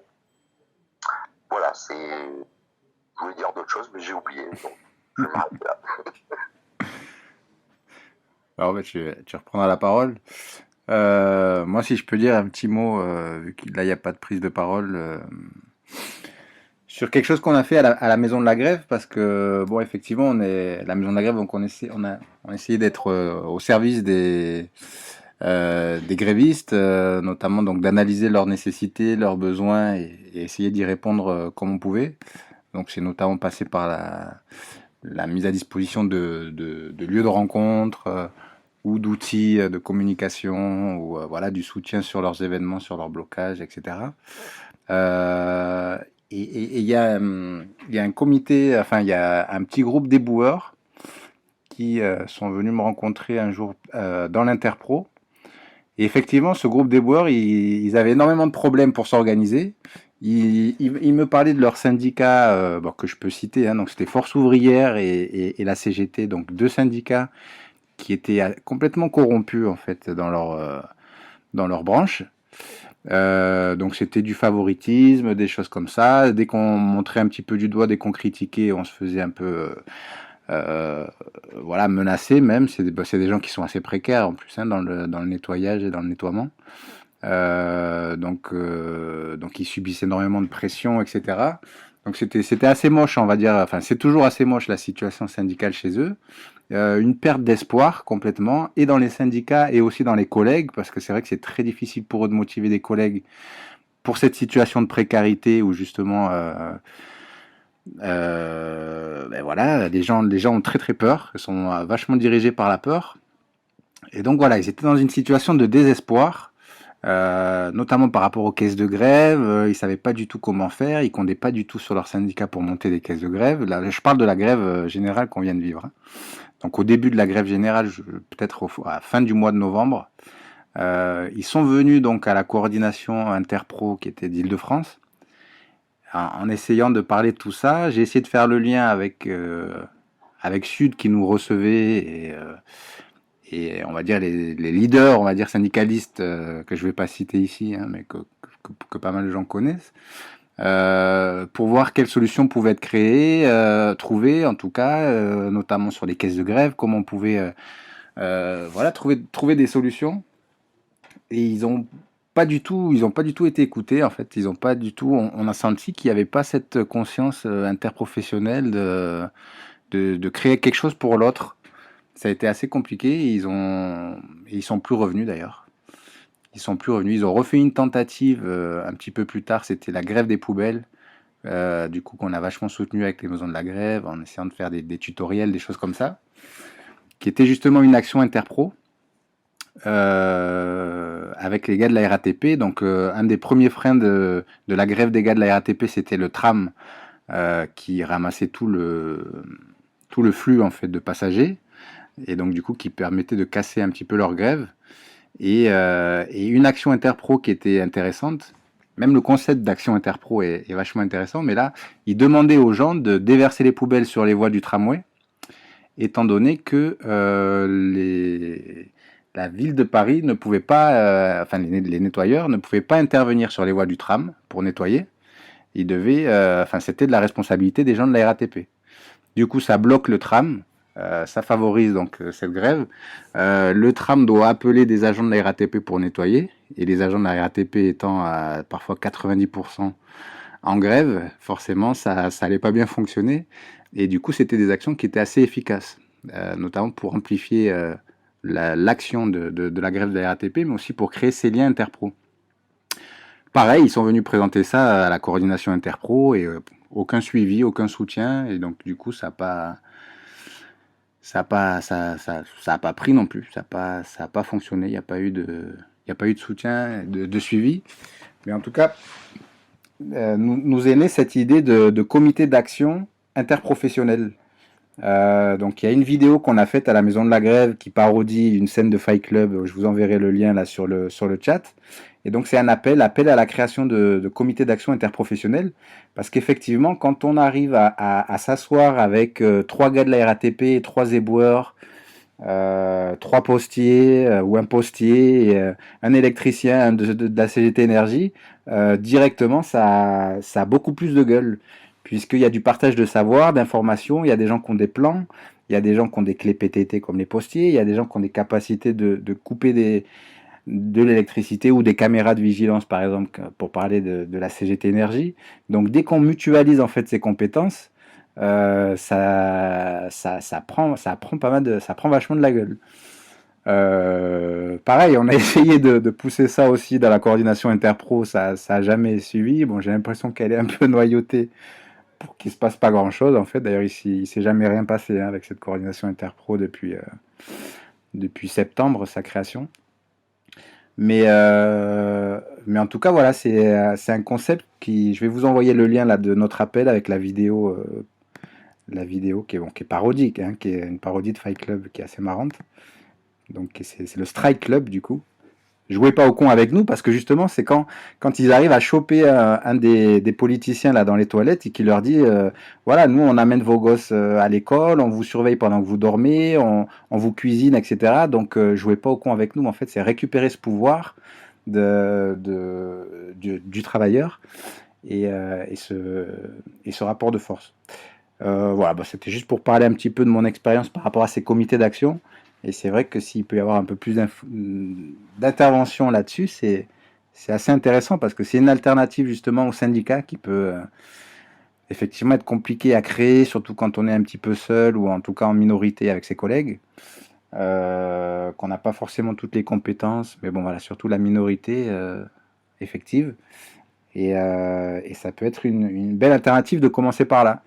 Là, avec les comités éboueurs, pour boucler la boucle, effectivement, on les a invités à se réunir dans un de nos locaux, parce qu'ils nous disaient, ouais, nous, sur toute l'île de France, on est à peu près 30 à être mobilisés. Tout le reste, c'est vraiment des gens très soumis, très démotivés, qui n'ont pas du tout d'espoir ni dans la lutte, ni en eux-mêmes souvent.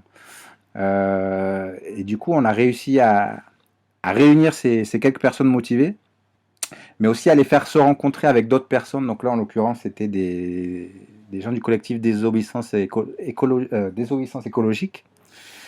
Et de ces rencontres, en fait, est né le blocage, pas mal de blocages de garages et de déchetteries, qui a donné un nouveau souffle à cette grève au moment où justement la RATP perdait un peu de force, perdait pas mal de force même.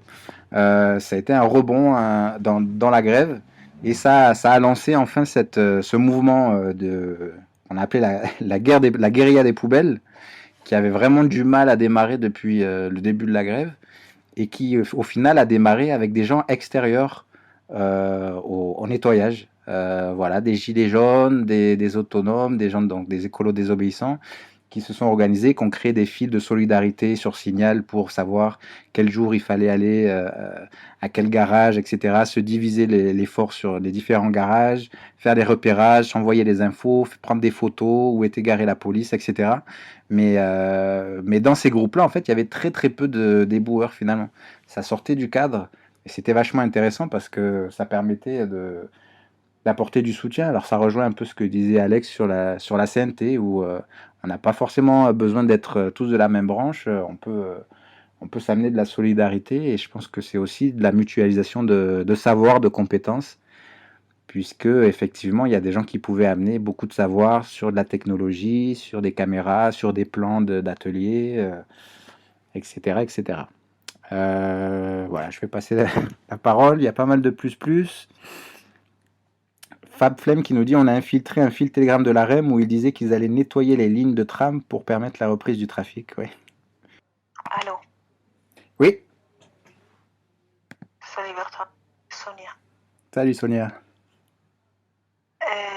C'est clair qu'aujourd'hui, il y a encore une énorme partie du monde qui est dans ce monde du travail, de l'emploi alimentaire, entre guillemets, ou presque service du monde capitaliste, et qu'il ne faut pas négliger de soutenir tout ce qui peut aider à un meilleur bien-être au travail et à des conditions de vie plus dignes, parce que ça passe aussi par là.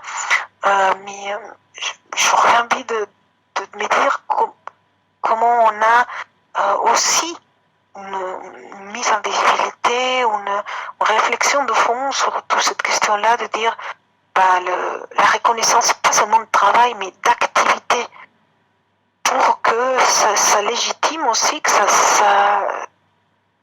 apporte une certaine harmonie avec toutes ces autres tâches qui sont faites, que ce soit, comme je disais, dans le cadre familial ou dans des activités qui sont plus souvent dans la société civile, qui sont vraiment piliers pour le bien-être individuel, mais aussi collectif de la société, et qu'aujourd'hui, je ne vois pas vraiment dans les discours qui parlent de la reconnaissance du travail et des conditions correctes. Merci à tous. Merci à toi. Du coup, je vais donner la parole à Veka qui aimerait approfondir la différence entre AG Interpro et comité Interpro. Oui, en fait, je voudrais pas moi approfondir, je voudrais arriver à comprendre quelle est la différence, en fait. Comment on distingue l'AG Interpro et les comités? Alors, ah oui, alors si tu parles de l'appel qu'on a mis, que je viens de mettre là de la maison de la grève, en fait, c'était pour faire la différence. Les comités, c'est des commissions en fait qui font partie d'une AG Interpro, mais effectivement, l'AG Interpro ne permet pas toujours de parler de choses sensibles, par exemple, d'actions, de dates, de lieux exacts ou de choses qui pourraient être illégales, puisqu'on ne sait pas toujours qui est présent dans l'assemblée. Par contre, dans les AG, souvent, on opte pour la création de comités d'action, commissions d'action. C'est la même pour les Gilets jaunes hein, également. Enfin, moi qui suis de Montpellier, par exemple, on a l'AG des Gilets jaunes de Montpellier. Mais après, on a la commission action, où là, effectivement, on se retrouve en plus petit nombre, des gens plus de confiance, donc qui se cooptent en général. Et où on peut parler en plus, avec plus de confiance de choses plus stratégiques et notamment illégales. Donc voilà, c'était juste pour faire la distinction. L'AG, c'est le cadre général. Le comité, c'est une commission au service de l'AG, bien sûr, mais qui n'est pas générale, comme une assemblée générale qui est donc ouverte à tout le monde. Je sais pas si j'ai répondu à ta question. Ouais, ok. Quelqu'un veut rebondir là-dessus?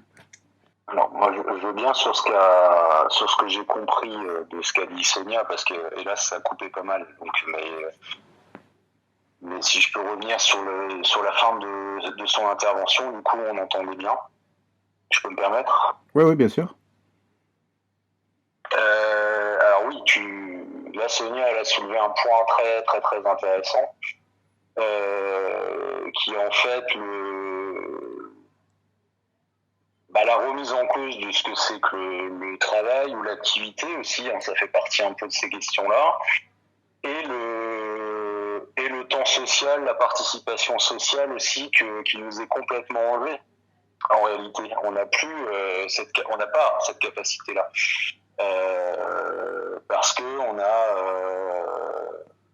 on a en fait un timing de journée quand on travaille qui est hyper tendu en réalité. Tout ça, ça a été construit vraiment d'une manière à ce qu'on ait plus le temps ou très peu de temps à s'occuper effectivement des choses publiques, de s'organiser en dehors du travail, de se poser des questions, de se réunir, de débattre de choses, de pouvoir faire preuve d'entraide avec les autres, ceux qui ont besoin, ceux qui sont en difficulté, de pouvoir leur filer un coup de main, voilà, de pouvoir soi-même participer à des choses dont on n'a pas le temps aujourd'hui de s'occuper, pour de bonnes ou de mauvaises raisons, mais ça peut être justement l'implication déjà dans le cercle familial. Il y a déjà des problèmes qui se posent puisque on sait bien que les femmes souvent assument la plupart des tâches, qu'elles soient pour la maison, pour l'éducation, même si évidemment ça change un petit peu et qu'il y a beaucoup plus de pères qui participent et tout ça, mais ils participent, mais non seulement c'est pas quelque chose d'ancré, mais c'est surtout pas quelque chose d'hyper généralisé, quoi. Faut vraiment alors je vais pas faire de généralité, mais bon, de ce qu'on en voit et de ce que des études qu'on peut voir sociologiques, bon, on voit que l'évolution se fait quand même assez lentement. Et ce qui fait qu'évidemment le temps qu'on passe dans notre activité, je veux dire pour subvenir à nos besoins, nous prend un temps énorme entre le déplacement qu'on doit faire pour aller au travail, entre la pause de midi qui ne nous permet pas de faire autre chose que de prendre une pause effectivement pour souffler au bout de 4-5 heures de travail, et ensuite de recommencer pareil, pour ensuite recommencer à faire du trajet pour peut-être aller chercher un enfant à l'école, faire des courses pour se ravitailler, machin, rentrer. Et après, il faut s'occuper de tout le reste, des devoirs. Enfin voilà, dans une journée comme ça, qu'est-ce qu'on a comme autre temps à passer pour s'investir dans des choses, pour réfléchir, pour justement, on a tellement la tête dans le guidon qu'on n'a plus ce temps-là. Donc, il y a vraiment une réflexion.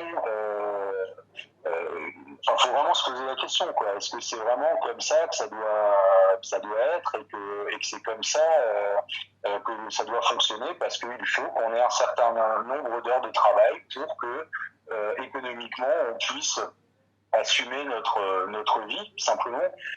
J'y crois pas, parce que c'est en fait c'est une remise aussi en question de partage des richesses, quoi. J'ai pas évoqué un thème là dans les interventions que j'ai fait avant, mais il y a aussi faudrait peut-être se poser la question aussi de la hiérarchie salariale, quoi, ce qu'on appelle, c'est-à-dire la hiérarchie des salaires. Pourquoi est-ce que quelqu'un gagne 34 000 euros par mois et quelqu'un gagne 1 200 euros par mois? Pourquoi? Qu'est-ce qui fait que cette personne gagne plus qu'une autre? C'est quoi? C'est son utilité? C'est parce que celui qui gagne 1 200 euros, il n'a pas d'utilité dans l'entreprise. Mais s'il n'avait pas d'utilité, il ne serait pas dans l'entreprise. Donc, en fait, il y a aussi un gros problème de ce point de vue-là. Parce qu'en plus, si on avait tous une meilleure répartition des richesses qu'on crée au sein de nos entreprises, surtout que la plupart du temps, celui qui est payé 34 000 euros, il fait pas grand-chose en réalité, à part du management, des placements, des trucs, enfin, qui ne servent pas forcément le travail en lui-même. Alors après, je parle pas d'un ingénieur. Est-ce qu'un ingénieur, il doit être payé 10 fois plus que quelqu'un qui travaille à la conception du produit qu'il a mis qu'il a réfléchi, qu'il a conçu? La personne qui travaille sur son câblage électrique, est-ce qu'il mérite de gagner 10 fois moins que lui? Il y a un moment, il faut aussi se poser des questions de qu'est-ce qui fait la valeur du travail, des choses qu'on fait, et comment est-ce qu'on pourrait répartir pour moins travailler, pour tous avoir une activité, et aussi réfléchir à ce que ça soit des activités qui soient un minimum pas aboutissantes, quoi. Si déjà on peut, parce que le travail, c'est pas, il y a des formes de travail qui peuvent être émancipatrices, hein, voilà, des gens qui ont un métier qui leur plaît ou qui ils pourraient faire ça pendant des heures, il n'y a pas de problème. Et puis d'autres, tu leur fais faire la même chose, et en fait, pour eux, c'est une plaie, c'est une torture de faire ça, même pendant une heure. Donc voilà, c'est comment est-ce que chacun peut trouver sa place, pouvoir gagner sa vie et avoir plus de temps aussi pour réfléchir, pour s'investir dans la société, voilà, c'est tout ça on a oublié ces questions-là. Il s'agit, quand on nous parle de baisse du temps de travail, c'est pour mieux répartir le travail, soi-disant. Mais c'est toujours, on le voit bien, c'est jamais pour de bonnes raisons. C'est toujours des vases communicants, mais où l'eau est toujours au même niveau. Enfin, en fait, il y a pas d'eau, on rajoute pas d'eau. En fait, on laisse toujours se démerder ceux qui vont être en bas avec leur petite quantité. Et puis c'est comme ça que ça se passe, quoi. Donc voilà, donc il y a vraiment de multiples réflexions à avoir, mais il y a aussi le temps, la réflexion qui nous manque beaucoup. Et si je reviens à l'histoire du Covid, le Covid, il n'a pas vraiment été un temps, je pense, pour ça. Même si on avait du temps, en fait, on avait tellement d'inquiétudes, tellement d'autres problèmes à gérer, tellement de... c'est pas un moment comme ça, en fait, où c'est le plus... où ça permet le plus de réfléchir sur soi, sur sa condition. Ça a peut-être permis à certaines personnes de le faire, mais je pense pas que c'est dans des chocs comme ça que ça peut... que ça peut vraiment avancer, quoi. Donc il faudrait vraiment que ça soit dans le temps normal, quoi, quand c'est dans la normalité que ça devrait se. J'en ai terminé. Je voulais rebondir sur ce qu'il a dit comme un petit exemple. Dans ce qu'il disait que dans le 33 quotidien, on n'a pas la capacité de vraiment, la plupart des personnes sentent qu'ils pas la possibilité de faire autre chose dans la partie sociale ou dans la partie s'investir, de revenir plus acteur de ce qui est la société par la décision, être à nouveau acteur de la politique, on réenchanter la politique, on dit, à travers le mouvement municipaliste en particulier, c'est un des premiers éléments, c'est-à-dire pour que le municipalisme puisse vraiment prendre sa place et qu'on puisse vraiment dire qu'on fait une autre sorte de politique dans laquelle il est fait par et pour les citoyens, il faut que les citoyens aient la possibilité de s'impliquer. Si finalement il y a un élu dans la commune là qui avait fait des trucs dans la communauté de communes voisine à la mienne, avait voulu donner une démarche un peu participative à la question du SCOT, et il se retrouve qu'à chaque fois il y a moins de 50 personnes qui répondent à l'appel pour les réunions ouvertes, finalement il s'est dit mais qu'est-ce qui se passe, les gens ne veulent pas participer. Je pense que pour la plupart c'est tout simplement en travaillant le matin après, n'ont pas tous la possibilité de se libérer et par raison familiale et par aussi calendrier et de limite de temps, quoi. Ouais, mais je vais peut-être rebondir là-dessus en revenant aussi sur la question de la désobéissance et aussi de la nécessité de victoire. C'est vrai qu'on a besoin de victoire pour continuer à y croire et continuer à se mobiliser, à essayer de mobiliser les autres et trouver des solutions. Et donc, on peut être dans des situations assez désespérantes. On en a parlé au début. Quand on voit des fois le manque de solidarité entre collègues, des situations de précarisation, des abus de pouvoir, des choses comme ça, et au regard de nos luttes, être dans une tradition un peu de l'échec, notamment sur toutes ces luttes dont a parlé Alex juste avant, que ce soit les retraites qui se sont soldées avec un 49.3, la loi travail, et puis il y a cette réforme chômage aussi, cette réforme de l'assurance chômage qui est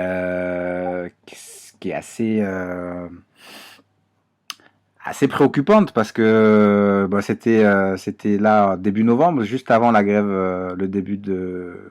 un peu avant la grève, le début de la grève générale, Il me semble que c'était le 1er novembre, je crois, hein, la mise en place de cette réforme. Et il n'y a pas eu du tout de mobilisation. Et c'est encore la preuve, j'ai l'impression, d'un manque de solidarité. Effectivement, de gens qui, alors là, c'est même plus interpro, c'est entre professionnels, enfin, personnes en activité, personnes actives et personnes non actives. Et, et c'est très dommage parce que ben là, il y a une crise qu'on n'avait pas du tout en tête à ce moment-là. Il y a la crise du Covid qui est arrivée avec forcément une crise économique qui vient derrière. Et là, on se rend compte que je crois que le chômage, le taux de chômeurs a fait un bond de plus de 20% là, ces derniers jours. Et puis, c'est pas prêt de s'arrêter. Donc, c'est un peu l'ironie de la farce, quoi. Et on se rend compte en fait de cette nécessité vraiment de solidarité entre nous.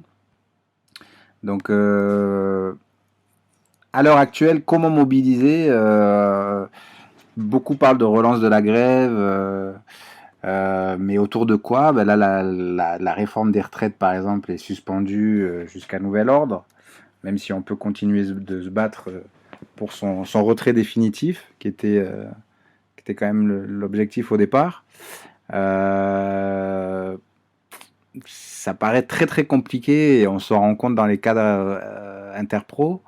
Il y a pas mal de revendications. Il y avait pas mal de revendications sur le droit de retrait, sur les conditions au travail, de protection, voilà, des conditions sanitaires. Mais tout ça est en train de se normaliser et surtout, ben, il y a un esprit de relance qui fait que ça peut même être très mal vu aujourd'hui, je pense, de parler de grève générale ou de parler de blocage. Ça paraît assez compliqué. Et est-ce que là, la question justement donc on a parlé tout à l'heure du sabotage, ne pourrait-il pas être un moyen justement de reprendre ce pouvoir sur quelque chose qui est très local et dans le domaine du très proche, comme le disait Alex, puisque on a besoin justement de recréer ces liens entre collègues, de recréer ces rapports de force qui sont complètement détruits, et notamment avec la casse du code du travail et la situation de crise que l'on vit actuellement, la menace du chômage, qui est aussi un spectre hein, pour nous faire un peu plus rentrer dans les cadres et un peu moins désobéir justement. Est-ce que la question du sabotage ne serait pas une manière justement de pouvoir recréer des liens de confiance, recréer de la victoire, puisqu'on a dit qu'on avait besoin de victoire pour pouvoir y croire.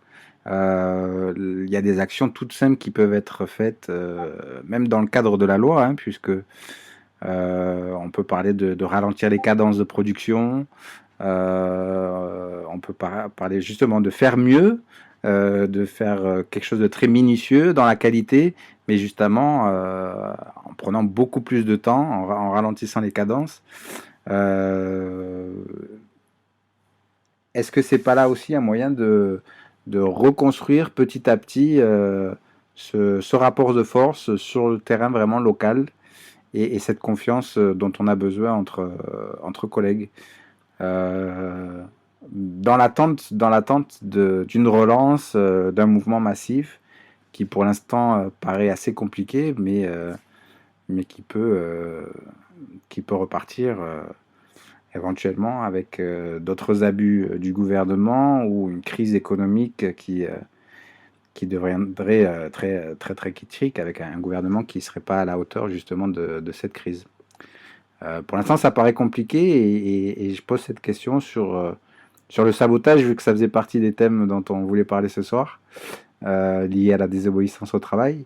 Voilà, créer des petites victoires, récupérer l'action, le pouvoir d'action, la force d'action entre collègues, parce qu'effectivement la grève générale ou même la grève dans notre entreprise, quand on est en minorité, quand on est en période de crise, quand c'est très compliqué, c'est vrai que ça paraît très très compliqué et Et on a besoin de portes d'échappatoire, on a besoin d'autres perspectives pour pouvoir continuer à mener ce rapport de force entre collègues. Donc voilà, je mets ça sur la table. Je sais pas qui veut reprendre. On a VK qui dit qu'il y avait 60% des Français contre la réforme, mais combien en résistance à partir de janvier? Ça c'est la bonne question. En tout cas, on a été, je crois, maximum 1 800 000 à se mobiliser dans toute la France, alors qu'on aurait peut-être dû être ce 1 800 000 sur Paris. Et effectivement, la retraite, c'est la retraite de tous, hein, ça nous concerne tous, et on n'a vraiment pas été assez mobilisés, ça c'est sûr. Oui, Alex qui dit trop peu, effectivement. VK qui dit le sabotage, il faut être impertinent. Voilà, je sais pas qui veut continuer. Il n'y a pas de prise de parole pour l'instant. Il y a Furious Fab. La parole est à toi. Oui, je vais dire mon petit mot. C'est concernant le sabotage. Je pense que oui, carrément pour. Mais je pense que justement là, il y a tout l'intérêt justement de ces comités d'action. Dans le sens où, je vois, parce que nous on a commencé à en discuter un peu à droite à gauche, et le souci c'est que justement tout l'intérêt c'est cet échange de connaissances, de compétences et tout, qui fait que en fait ça va pas être forcément les personnes du métier qui vont pouvoir intervenir pour faire du sabotage sur certains trucs, parce que eux du coup ils engagent véritablement leur job, donc il reste quand même des risques de poursuites judiciaires, etc., qui sont derrière, mais ça engage pas non plus le boulot de la personne, quoi. Concrètement, nous, par exemple, on avait envisagé de faire des actions sur des trains, notamment des trains de marchandises, et en fait, concrètement, en fait, les cheminots nous ont filé quelques outils, notamment ce qu'on appelle des griffes éclairs, des choses comme ça, et puis quelques combines pour bloquer les trucs, mais eux, en fait, nous expliquer comment faire, mais ils préféraient ne pas prendre part à ça. Et ça peut être aussi la même chose pour les clés EDF, pour ce genre de choses. Que de toute façon, ça va être eux les premiers ciblés et les premiers, les premiers surveillés dans ce genre de trucs. Donc justement, l'intérêt, c'est que peut-être eux, en fait, s'ils sont tout blancs entre guillemets, il y aura pas de risque pour eux, et puis ça permet à d'autres de faire les choses. Et là, on parle de sabotage moins légal, quoi. Mais après, sinon, oui, le fait de ralentir les cadences et ce genre de choses aussi, ça peut être une solution également, quoi. Et on pourrait dire aussi, on parlait du temps. C'est vrai que le panneau JC2, on est sur le coup, mais c'est sur c'est vers chez moi, mais ouais, on est sur le coup, on a des fichiers 3D, mais nous on a des soucis pour les imprimer, donc on s'est démerdé autrement. Mais parce que les fichiers 3D, enfin celui qui a une imprimante 3D a des problèmes, notamment au niveau de l'échelle. Mais sinon, je peux les envoyer, vous arrivez à en faire quelque chose. Voilà. Et oui, sinon on parlait du temps, parce que c'est vrai que le temps et voilà, comme on disait, c'est vrai que je sais plus qui disait au début, les gens sont pris au piège, mais c'est exactement ça, quoi. En fait, c'est vrai que en plein dans le rythme du boulot, et puis mettre au boulot dodo, plus s'occuper des gamins et tout, plus les courses. Enfin, il y a un rythme qui fait que effectivement, les gens ont plus le temps de. Ouais. On t'entend plus. Le temps que tu reviennes, juste pour répondre à XL qui demande si le sabotage légal existe. Furious Fab a un peu répondu, hein. Il a parlé de choses qui sont illégales, effectivement. Mais il a aussi parlé, et c'est ce que je disais un petit peu avant, de ralentir la cadence, faire du zèle. Est-ce que ce serait pas, c'est pas du tout illégal de faire du zèle, d'être beaucoup plus minutieux pour faire du travail de beaucoup meilleure qualité, de bien meilleure qualité, mais forcément en prenant son temps, tout simplement. Voilà, ça c'est un sabotage qui est complètement légal. Je sais pas si Alex, du coup, qui est à la CNT, pourrait étayer un petit peu plus ce panel d'actions en termes de sabotage. Alors, là, ma réflexion, c'est aussi de dire les moyens de lutte qu'on a, y compris le sabotage, y compris la grève. Il faut s'imaginer à quoi ça va nous servir derrière. Et je pense que si la volonté de tout le monde, c'est se réapproprier son outil de travail, je pense qu'il faut aussi se dire à un moment, est-ce qu'on est en capacité de se passer des dirigeants, de pouvoir en fait autogérer l'entreprise directement, et donc du coup changer vraiment véritablement le rapport au travail, et de décider en fait par les travailleurs eux-mêmes de comment ils travaillent, avec quels produits ils travaillent, enfin, de vraiment rabattre les cartes en fait du monde du travail. Que si dans le cadre de notre travail on lutte contre un patron qui de toute façon lui ne changera jamais son mode de fonctionnement, parce que lui, son but c'est de gagner de l'argent pour lui, pour ses actionnaires ou que sais-je, en fait, on va se battre très très longtemps. Donc je pense aussi il faut se dire dans sa tête, est-ce qu'il y a un champ des possibles pour les gens de se dire qu'à un moment ils peuvent se passer de tout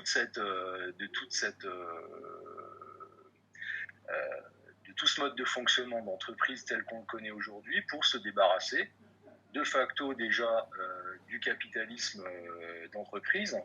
Et si ça se multiplie, et ben du coup, il y a beaucoup plus de choses qui peuvent être faites après, y compris sur le rapport à tout ça, c'est-à-dire qu'après, qui reverse la TVA à l'État, c'est les entreprises.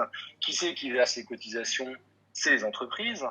Si à un moment l'État n'a plus d'argent parce que tout le monde coupe les robinets, ben le rapport de force, l'État s'écroule de tout seul aussi.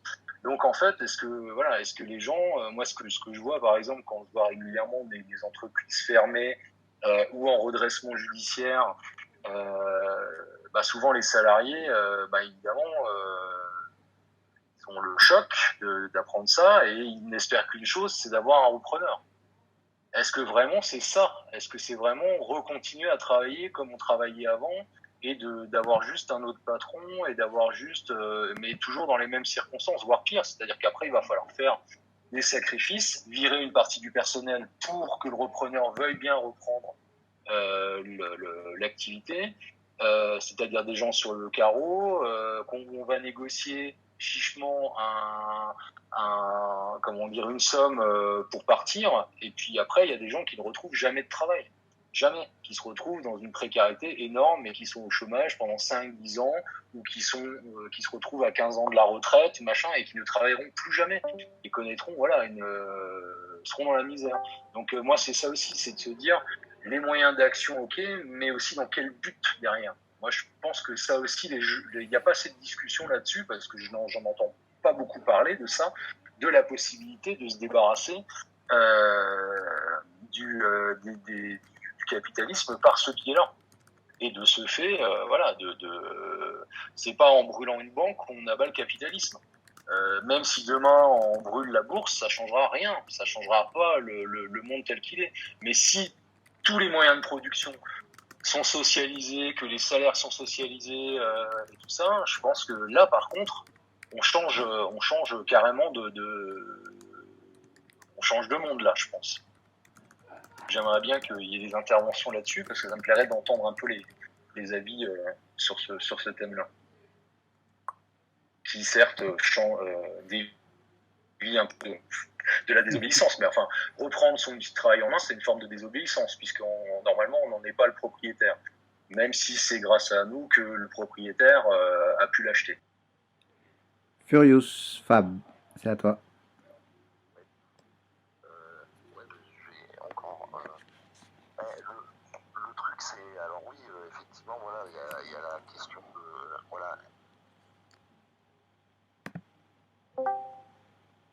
c'est surtout comment on peut le faire. Parce que ça me paraît à ce niveau-là vraiment très très compliqué. Je vois, par exemple, nous localement, on a eu l'exemple de Luxfer. Je ne sais pas si vous en avez entendu parler, mais donc en fait, Luxfer, donc il y avait une usine de fabrication de bouteilles à oxygène, notamment pour le milieu médical. Ils ont un savoir-faire qui est quasiment unique en Europe à ce niveau-là. Et en fait, les dirigeants, je ne sais plus exactement comment ça s'est passé, si ça a été revendu ou si c'est les mêmes dirigeants qui ont choisi de relocaliser, notamment en Grande-Bretagne. Bref, l'usine qui se trouvait aux alentours de Clermont-Ferrand a été fermée.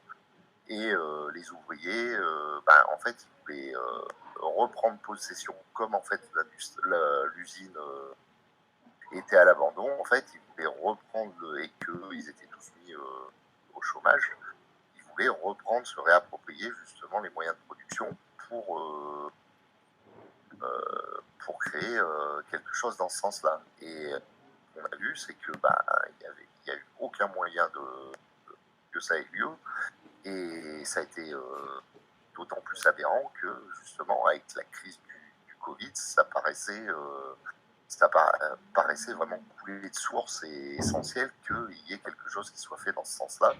Et l'État a posé son droit de veto là-dessus, quoi. Donc, ouais, je pense que déjà, effectivement, il y a un énorme boulot à faire pour faire prendre conscience, justement, aux personnes que c'est possible, enfin que c'est possible et qu'il faut le faire, mais aussi il faut vraiment travailler à comment concrètement est-ce qu'on peut y arriver. Et ça, par contre, je ne sais pas du tout, parce que ça va complètement à contresens de ce qu'ils veulent eux. Ils le savent très bien, et malheureusement, c'est eux qui ont les cartes en main à l'heure actuelle. Donc, je sais pas. Alors, il y a VK qui dit que c'est un peu ça avec les couturières. VK? Quand je parlais des couturières là tout à l'heure, c'était parce que je trouve qu'il y a une tentative de reprendre ici une production qui aurait dû a été faite par l'État, ou en tout cas un stockage, etc. Mais il y a une production qui se met en route spontanément, qui, dès que l'État arrive un peu à reprendre la main, est noyauté de telle sorte que ce qui pouvait devenir quelque chose d'autonome et de spontané venant de dernier de cordée, se trouve ficelé, quoi, et empêché. Il y a aussi voir comment le pouvoir ficelle, quels sont les lieux à démêler pour que est-ce que ce pouvoir s'exerce, comment est-ce qu'il empêche aussi, et par ce biais-là, c'est différent, c'est un autre biais, je trouve. Il y a Fab Flemme qui dit les visières de protection associative qui ont été également interdites pour concurrence déloyale, qui est quand même un truc de fou. Mais oui, effectivement, il y a pas mal de choses par rapport à l'actualité qui peuvent être mises dans ce débat pour la semaine prochaine. Merci XL, merci Furious Fab. On peut se donner rendez-vous samedi prochain, même heure alors, puisque ça a l'air de convenir à tout le monde. Ça serait 20h30 la semaine prochaine. Le thème, plus ou moins, ce sera donc récupérer l'outil de production. On va essayer de trouver quelque chose d'un peu plus glamour, d'un peu plus attractif comme nom. Et sinon, je vais vous dire au revoir à tous. Merci d'avoir été là une fois de plus. Et bonne fin de soirée, bonne fin de week-end. Salut à tous et bonne révolte. La révolte est toujours bonne. Ouais. Salut. Ciao, ciao.